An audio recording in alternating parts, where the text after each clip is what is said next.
imisozi itaravuka n'isi itarabunga, uhereye kera kose ukageza iteka ryose, ni wowe mana.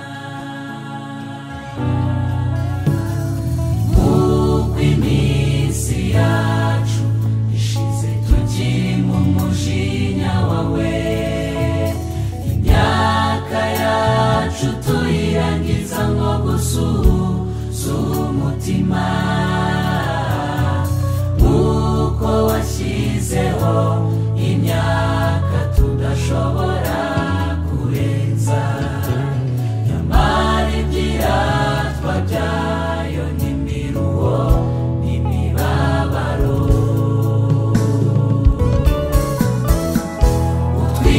Utwigishe Mana kubara iminsi yacu, uburyo butuma dutunga imitima y'ubwenge, uburyo butuma dutunga imitima y'ubwenge.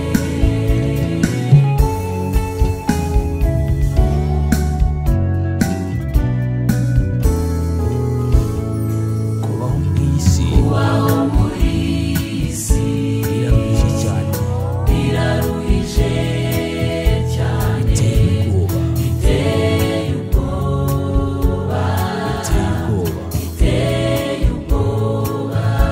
iyi si dutuyemo Iyi si dutuyemo idukubita hirya no hino, ubita hirya no hino, uwabyawe n'umugore wajyawe n'umugore aramye igihe gitoya, igihe gitoya, cyuzuye mu rugo cyuzuye mu muruho kandi agakenyuka.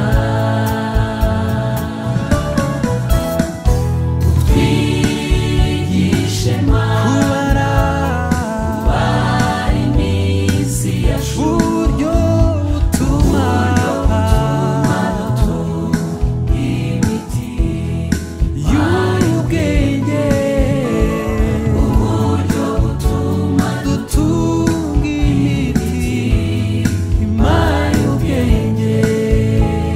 Utwigishe twigishe Mana, kubara, twigishe uko twakuvuga Yesu, twigishe uko twakuramya, twigishe uko twagukorera dufite imitima y'ubwenge, twigishe uko twakuvuga Yesu, twigishe uko twakuramya,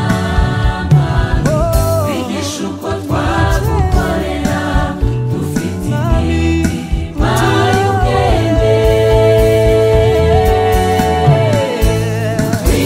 Twigishe Mana